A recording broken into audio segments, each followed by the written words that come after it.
Hi friend, कैसे हैं आप लोग। मैं हूं नीलम गुप्ता, मेरे ब्लॉग में आपका स्वागत है। तो आशा करते हैं कि आप लोगों को मेरा ब्लॉग पसंद आता होगा, और नहीं आता तो उसके लिए भी सॉरी। और माता रानी आप लोगों की हमेशा कुशलता ऐसी बनाए रखे, हमेशा प्रसन्न रहे, खुश रहे, और आपके घर में भी सुख शांति रहे। यही मेरी ईश्वर से प्रार्थना है, और आप लोगों की कुशलता से हम और मेरे परिवार भी सब कुशल मंगल से हैं।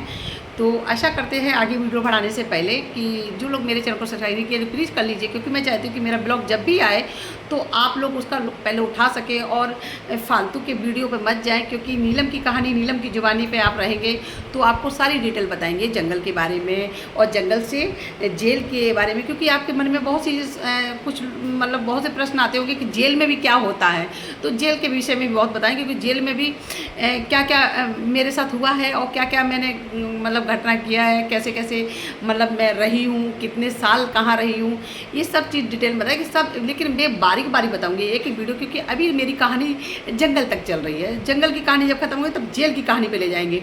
फिर जेल की जब कहानी खत्म होगी तो हम आपको अपनी लाइफ की ज़िंदगी के बारे में ले जाएंगे। कि मेरी एक मैडम ने कमेंट भी किया है कि आपकी दीदी लव मैरिज हुई है या अरेंज मैरिज, तो उसके बारे में भी बताएंगे, और किन परिस्थितियों में मेरी शादी हुई है मैं ये भी बताऊँगी आपको।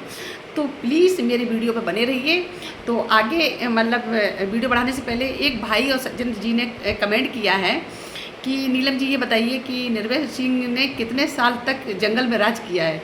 तो मैं भैया बता देना चाहती हूँ कि उनकी आयु शायद 15 साल की थी, और 15-16 साल की जब उनको एक मतलब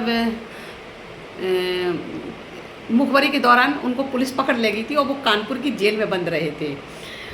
तो वहीं से उनकी कहानी में डिफरेंस चलता रहा। फिर उसके बाद उनको उनकी नानी के उनकी मतलब उनके मम्मी जो थी निर्भय सिंह की, तो उनकी मम्मी के मायके में उनको ज़मीन बहुत मिली थी, ज़मीन जायदाद उनकी बहुत मिली थी। तो उनकी मम्मी दरअसल मायके रहती थी, है ना। तो वहाँ पर भी कुछ विवाद हुआ था ज़मीन जायदाद को लेकर, और उस दरमियान निर्भय मतलब पारिवारिक में क्या मैटर था, मुझे ज़्यादा डिटेल नहीं जानकारी है, लेकिन हाँ उनके बारे में कुछ जानकारी है जो मैं आपके साथ साझा कर सकती हूँ। तो निर्भय की ज़मीन को लेकर कुछ विवाद था। उसके बाद निर्भय को उन लोगों ने पकड़ा कि उनको कानपुर की जेल भेज दिया था। तो उन्होंने करीबन 6-7 महीना जेल में बिताया, और पुलिस उनको मारी भी बहुत थी उस समय। तो उनको कहीं ना कहीं खुंदस थी, मतलब प्रशासन के ऊपर भी और अपने परिवार में भी। उनके रिलेटेड जो थे जिनको ज़मीन को लेकर बहुत विवाद चला था कि मतलब अपनी पूरी ज़मीन मतलब उनकी माँ को क्यों दे दी गई है, और मतलब घर पे परिवार में और भी लड़के उनको क्यों नहीं दी गई है। तो उस बात में रिलेटेड में फिर उसके बाद निर्भय ने उनका मतलब लाला राम श्री राम जब उस समय थे तो उनका संग पकड़ लिया। संग पकड़ने के बाद उनके साथ मुखबरी वगैरह करने लगे, उनकी बातें वहाँ फिर राशन पानी पहुँचाना। फिर धीरे धीरे वो ना उसी में घुल गए। उसी दरमियान उनकी किसी से मतलब एक महिला थी जिससे उनकी मुलाकात हुई, उनको प्यार हुआ, मोहब्बत हुई। वो थी सीमा जी, जिनसे मतलब फिर शादी ब्याह हुआ। फिर उनका पता नहीं नेचर क्या हुआ, भगवान जाने, मुझे ज़्यादा डिटेल उनके बारे में नहीं पता है। और तो मतलब रवैया तो निर्भय का गलत था ही, उसमें तो कोई दो राय नहीं है, क्योंकि अगर गलत नहीं होते तो सीमा जी भी छोड़ के ऐसे नहीं जाती उनको। तो उनके आए दिन उनके मतलब जो चाल चलन थे वो ठीक नहीं थे, ये सभी लोग जानते हैं। तो उसके बाद निर्भय ने उनको लाला राम को छोड़कर अपना नया ग्रोह बना लिया, नया गैंग बनाया। फिर उसके आगे उन्होंने अपने सदस्य जोड़ना शुरू किए। ऐसे उन्होंने काफ़ी लंबा समय मतलब बिहार में बिताए हैं। तो 16 साल की उम्र से सोच लीजिए, आप जोड़ लीजिए, 16 साल की उम्र से वो फरार हुए थे। और उसके बाद करीबन ये जब उनका इनकाउंटर हुआ है तो शायद उनकी आयु 55-56, हाँ 50-55 के लगभग हो गए थे। वो 50-55 के हो गए थे। तो आप उसी से अंदाज़ा लगा सकते हैं कि उन्होंने इतने साल जंगल में राज किया है। तो हो सकता भैया हमने डिटेल से बताया है तो आपको मतलब ये जानकारी अच्छी लगी होगी, और आपके प्रश्न का उत्तर भी मिल गया होगा। तो आगे वीडियो बढ़ाने से पहले एक भाई का और कमेंट है, तो मैं हो सकता है दूसरे वीडियो में हम आपको बताएं। और जैसे मतलब शॉर्टकट में बता देते हैं, हमने सरला के बारे में अगले मतलब तीसरा जो पहले वीडियो डाले थे उसमें बताए थे। अभी फ़िलहाल सरला के बारे में मुझे जानकारी नहीं है, अगर जानकारी होगी तो हम ज़रूर आप पर साझा करेंगे। और इतना पता था कि हाँ सरला जेल से छूटी हैं। छूटने के बाद उनके भाई, उनकी बुआ उनको रिसीव की थी, और रिसीव करने के बाद वो अपने घर चली गई थी। और क्योंकि भाई बड़े बड़े हो गए, सब शादी शादा हो गए, तो सब शहर में रहते होंगे, अब गाँव तो सबने छोड़ ही दिया है। तो अभी सल्ला के बारे में ज़्यादा जानकारी नहीं है, लेकिन जैसे जानकारी होगी तो मैं ज़रूर बताऊँगी आपको। ठीक है भैया, तो आगे वीडियो बढ़ाते हैं। बढ़ाने से पहले मैं आपको बता देना चाहती हूँ कि कल मैंने जैसे वीडियो में बताया था कि जब हम लोग मतलब चंबल घाटी की रेत में रात के समय उजलिया रात होता था, हम लोग खेलने के लिए निकलते थे, वहाँ कबड्डी खेलते थे और मतलब बहुत सी चीज़ें ऐसी थी। और मेरे साथ क्या घटना हुई थी उस समय, घटना क्या हुई थी, क्या बोलते हैं, मरा मतलब उसका पांजर था एक इंसान, अब इंसान था कि लेडी थी मुझे नहीं पता है, लेकिन मछलियों ने उनका पूरा मांस चुन लिया था। खाली पांजर तो था। जो मैं नहा रही थी तो मेरे सर पे आके चढ़ा, मैं सोची मगरमच्छ आके मुझे निकल गया है। तो ये सब मतलब मेरी हंसी उड़ाने लगे। उस समय मुझे इतना गुस्सा चढ़ा था कि मतलब हमने कि मेरी जान जा रही और आप लोगों को मजाक सूझ रही। तो सब लोग हंसने लगे कि ऐसे तो नहीं कोई बागी बन जाता है, यहाँ बागी बनने के लिए कदम कदम पे खतरा उठाना पड़ता है। तो ये है वो, मतलब सब लोग मेरी कमरे, तो मुझे गुस्सा के मारे मेरा पारा एकदम गर्म हो गया था। फिर मैंने आओ देखा ना दाव देखा, मैंने उन्हीं की लैंग्वेज जो होती है ना वही मैंने उपयोग किया। मैंने फिर कहते नहीं, कहना नहीं चाहिए, गलती अगर मतलब बुरा लगे तो सॉरी उसके लिए। जितने भद्दे शब्द आते ना उस समय मैं भड़ाक धकाधक गालियाँ दी, जो गालियाँ नहीं आती वो भी भयंकर गालियाँ दी मैंने। तो उसी बात पर निर्भय हंसने लगे। कहा अब तो ये हमारे मतलब खेमे की हो गई है, एकदम खेमे की तरह सोचने लगी है। जैसे बिहार में डाकुआ सोचते हैं ना, डाकू लोग बोलते हैं ना, वैसी लैंग्वेज बोल रही है ये। तो अब तो ये मतलब इसके अंदर परिवर्तन धीरे धीरे आ रहा है। तो कहते नहीं, ये सीधी उंगली से जब घी ना निकले ना उसको टेढ़ा कर लेना चाहिए। फिर मैंने सोचा कि अब नीलम का अगर तुमको गैंग में अगर अपना कुछ करना तो अपना रुतबा बनाने के लिए अब भोकाल बनाना ही पड़ेगा और इन्हीं की बात ही सोचना भी पड़ेगा। क्या जैसे जो लोग सोचते हैं ना वही सोच अपनी पास रखनी पड़ेगी। आयु कम थी लेकिन भगवान ईश्वर की कृपा से और आप लोगों की क्या बोलते ताकत से सोच कम नहीं थी, क्योंकि सोच में हमेशा एक आग रहती थी और अपने आप को कमज़ोर सोचना मैंने छोड़ दिया था।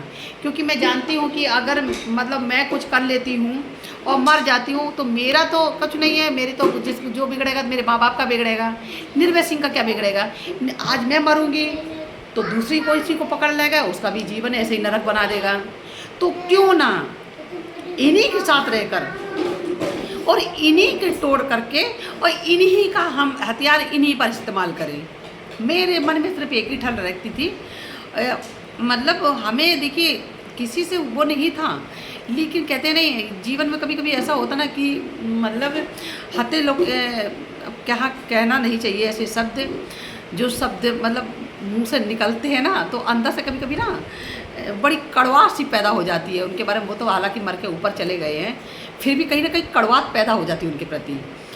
तो हम सोचे कि अच्छा ठीक है, क्योंकि श्याम ने जो कहा मुझे उसकी बात में दम लगी, इसलिए मैंने अपना पूरा रवैया उन लोगों के प्रति चेंज कर दिया, बिल्कुल ही चेंज कर दिया।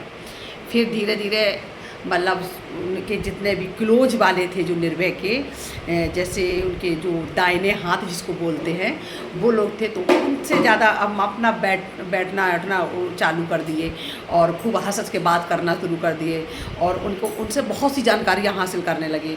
अच्छा ऐसे बताइए तो फिर आगे कैसे होगा, और जैसे राइफलों के बारे में बहुत सी जानकारियाँ, मतलब कल को अगर भगवान न करे कोई बात हो जाए तो कल को अपनी सुरक्षा के लिए कोई ना कोई तो कदम उठाना पड़ेगा ना मुझे। तो अपनी मदद के लिए अगर बंदूक उठा दे तो कोई गलत थोड़ा नहीं है। तो हम मतलब हर राइफल, हर जो भी उनके निर्भय के एक खेमे में था, हमने कोई ऐसा सलाह नहीं है जो नीलम सीखे नहीं। कल को भगवान न करे खुदा न खास्ता कोई बात हो जाए तो हम किसी से पीछे भी ना रहे। मैंने वो सारी बारीकियाँ उनकी सीखी, उनकी जितनी खूबियाँ थी डाकू और बातपन का रहने का, वो सब कुछ मैंने सीखा। उसके बाद जब मैं गैंग मतलब जब नहा धोने के बाद सब गैंग में पहुंच गए हैं तो सब लोग मेरी वहाँ पर बोलने लगे कि अरे आज तो तुमने बड़ी भयंकर गाली दी है, आज तुम्हारा क्या बोलते हैं जो घर के संस्कार थे वो कहाँ चले गए। तो हम गुस्सा में बोले हमने कि वो अंडी के तेल में चले गए हैं। अच्छा एक चीज़ और बताऊँ, जैसे हम लोगों की साइड में गालियाँ जो देते हैं तो मतलब एमपी साइड में ज़्यादा ना गाली, जैसे यहाँ माँ की गाली बहुत देते हैं तो वहाँ पे अय्या की गाली देते हैं। तो हमने वही मतलब उनको बोल दिया, वो अय्या के उसमें चली गई हैं सारे संस्कार।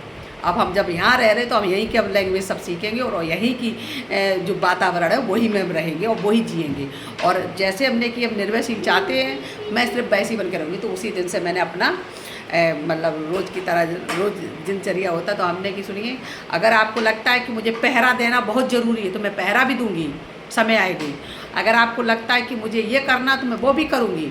और उसके बाद भी अगर आपको लगता है कि एक पति की हम बीवी बने हैं, उसके बाद तुमको खुशी नहीं कर पा रहे, तो वो भी करूँगी जो नहीं करना चाहिए, जो मेरी आत्मा भी धिक्कारेगी ना, वो भी करेंगे हम। चलिए, तो हम देखिए आपको वीडियो में हम छुपाना नहीं चाहते कोई चीज़ कि नीलम ने मतलब जैसे कुछ लोग अपने बारे में छुपा लेते हैं कि हमने ऐसा नहीं किया। नहीं भैया, मैंने वो सब कुछ किया जो नहीं करना चाहिए था, मैंने वो सब कुछ किया, लेकिन अपनी आत्मा को मार के किया। मैंने यही सोच लिया कि जिसके साथ मेरा ये संबंध है तो वो हम नहीं हैं और ना मैं उसको मानती हूँ। उस समय ना जैसे लगता है ना कि जैसे वो क्या बताऊँ, अपने आप को ये समझ लिए थे कि जैसे मैं मुर्दा हूँ और मेरा कफन उठा रहा है कोई। आगे आप सब कुछ समझदार है कि हम कहना क्या चाहते हैं। उसके बाद मैंने अपना सब रवैया चेंज करने के बाद निर्भय के पास बैठना शुरू कर दिया। जब जैसे मतलब पकड़ होके आती थी, कहाँ से होके आती थी और कौन लेके आता था, उनके बारे में सब डिटेल जानना शुरू कर दिए। कौन गांव के जितने लोग हैं उनके कौन खास हैं जो इनकी मदद करते हैं, ये सब चीज़ें। क्योंकि अगर मैं बैर करके रहूँगी तो शायद मैं निर्भय के बारे में इतनी जानकारी नहीं निकाल पाऊँगी। तो फिर जब मैंने निर्भय के पास बैठना उठना शुरू कर दिया, उनसे बातचीत करना शुरू कर दिया, उसके पास ज़्यादा से ज़्यादा उनके साथ खाना शुरू कर दिया। जैसे वो ड्रिंक करते थे, कुछ वीडियो में देखा भी होगा, मैं उनके बगल में राइफल लेके बैठी हूँ। कभी बाल बनाते हुए देखा है आपने, यूट्यूब पर कभी देखा होगा वीडियो। हम कभी बाल पे कंघी उनको कर रही हूँ, उनका जूड़ा बांध रही हूँ और वे ड्रिंक कर रहे हैं तो मैं राइफल लेके बैठ रही हूँ, हंस रही हूँ उस समय। तो देखिए होता क्या है जीवन में, कभी कभी जैसे मीडिया तो वही दिखाएगी ना भाई, मेरे भाई, जो कहना चाहिए जितना वो मीडिया वही दिखा सकती है जो उनको दिख रहा है। वो कैमरा की आंखें देख रही हैं, हृदय की आंखें नहीं देख रही हैं कि मेरे मन में कितने घाव है, मेरे हृदय में। हाँ, कुछ व्यक्ति ऐसे हैं मेरे मीडिया में आते, पत्रकार में, जो वीडियो तो बनाते थे लेकिन कहीं ना कहीं उनके अंदर सहानुभूति थी, कहीं ना कहीं उनको लगता था कि मेरे साथ गलत हो रहा है। आज वो मेरे बीच में नहीं हैं, है ना, लेकिन फिर भी जब तक वो जीवित रहे, मेरे कांटेक्ट में रहे। और मैं जब लखनऊ थी तब भी मेरी उनसे बातचीत होती थी, और जब मैं शादी करी उसके बाद भी मेरी बात, उसके बाद उनका निधन हुआ है और वो नहीं रहे हैं। लेकिन अगर वो होते ना तो एक बार वीडियो उनके साथ हम ज़रूर शूट करते और अपने बारे में उनसे पूछवाते कि मेरे साथ क्या क्या घटना होती थी और कैसे कैसे, क्योंकि मेरे जो भी सबूत है, मेरे प्रूफ है सब, आप समझ सकते हैं, सब किस्मत के मारे हो गए। तो अपनी बेगुनाही तो नहीं दे सकते, लेकिन आज भी अगर हमारे मन में ये विश्वास है कि अगर मैं अपनी बात कह रही हूँ ना तो ईश्वर की शपथ लेके कह रही हूँ कि मैं एक एक बात जो वीडियो में बताती हूँ मैं एकदम सत्य बताती हूँ। मैं झूठ और फ्रेब मुझे करना नहीं आता है, जीवन में नहीं करना आया है। और रिश्ता भी रखे तो सच की बुनियाद पर रखे। तो आगे वीडियो में और बढ़ाएंगे और अच्छी अच्छी बातें लाएंगे और कुछ बताएंगे अपने बारे में और निर्भय के बारे में कि हमने, मेरे साथ और क्या हुआ और निर्भय का परिवर्तन मेरे प्रति कैसा हुआ। हमारे श्याम की जो कहते हैं, कुछ लोग कहते हैं कि निर्भय के साथ कितने मतलब कितने लोगों से नाजायज़ संबंध थे, तो भाई उनकी कोई गिनती नहीं थी नाजायज़ संबंध की, और नहीं मैं गिनती करना चाहती हूँ उनके बारे में, क्योंकि उनका तो आए दिन था ये गांव जाना। और गांव में तो आप समझ सकते हैं वो बदमाश आदमी, डाकू, जो राइफल और बंदूक लेगा, जिसके ऊपर रख देगा वो कुछ बोलेगा क्या? नहीं बोलेगा ना। तो हम आप लोग आशा कर सकते हैं कि उनके नाजायज़ संबंध हम कितने आपको गिनवा सकते हैं। लेकिन जो भी देखो, अगर मैं कहती हूँ मैं बुरी हूँ, मैं मान लेती हूँ मैं बुरी हूँ, तो इससे पहले देखिए सीमा जी थी उनके साथ, उनके रवैया की वजह से उनको छोड़ दी। उसके बाद मुन्नी पांडे आई, उनका रवैया बहुत ख़राब था, जिसकी वजह से वो मुन्ना गुज्जर के साथ अपने आप को जीवन समर्पण करना चाहती थी और मतलब वो अपना जीवन उनके साथ बिताना चाहती थी निर्भय को छोड़कर।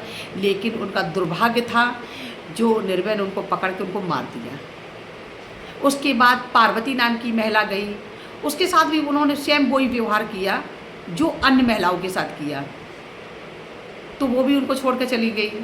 फिर गति मेरी आई। तो आप सोच सकते हो, जब वो लोग इतना कर चुके तो हमारे साथ जब गति आएगी, तो हमारी तो उस समय उम्र भी नहीं थी, उसके बाद भी हम करते भी क्या। तो मैंने भी ये डिसीजन लिया कि इस नरक की ज़िंदगी से अच्छा, क्योंकि ये व्यक्ति वो है जो व्यक्ति कभी एक थाली में खा नहीं सकता, ना किसी का बन के रह सकता है, इसलिए इसको छोड़ देना ही उचित है। तो आगे वीडियो में और बढ़ाएंगे, बहुत सी बातें ऐसी हैं जो बीहड़ की जानकारी हम आपको देंगे, जो कभी मीडिया वालों ने नहीं आपको दी होगी, जो पत्रकार ने आपको नहीं बताई होगी। और ये सब चीज़ें मैं इसलिए बता रही हूँ, आप ये मत सोचिएगा कि नीलम जी ये सब चीज़ें मुझे क्यों बता रही हैं, क्या फेमस होना चाहती। तो प्लीज़ भाई, मुझे फेमस होने की कोई ज़रूरत नहीं है।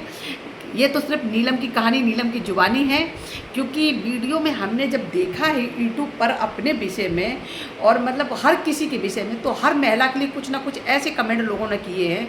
किसी ने महिला के बारे में कमेंट तो कर दिए, किसी ने कभी ये नहीं जाहिर किया कि अगर ये महिला बेचारी गई है, किसको, कौन ऐसी लेडीज है, कौन सी महिला है, कौन सी बहू बेटी है जो अपना स्वर्ग जैसा घर परिवार, अपना बीवी बच्चा छोड़कर जंगल की ज़िंदगी जीना चाहेगी। जंगल की ज़िंदगी वो जीना चाहेगी जिसके पास कोई रास्ता ना हो। मेरे पास तो मेरे माँ, मेरे बाप, मेरे भाई बहन सभी लोग थे, हमें किस चीज़ की टेंशन थी, लेकिन किस्मत लेके गई वहाँ। तो आगे वीडियो में बहुत कुछ बताएंगे, लेकिन आप लोग बने रहिए, ठीक है। तो नीलम की कहानी, नीलम की जुबानी अगर अच्छी लगे तो प्लीज़ कमेंट कीजिए, और किसके बारे में और आपको जानकारी करना है तो प्लीज़ लाइक करके ज़रूर बताइएगा। Okay, bye.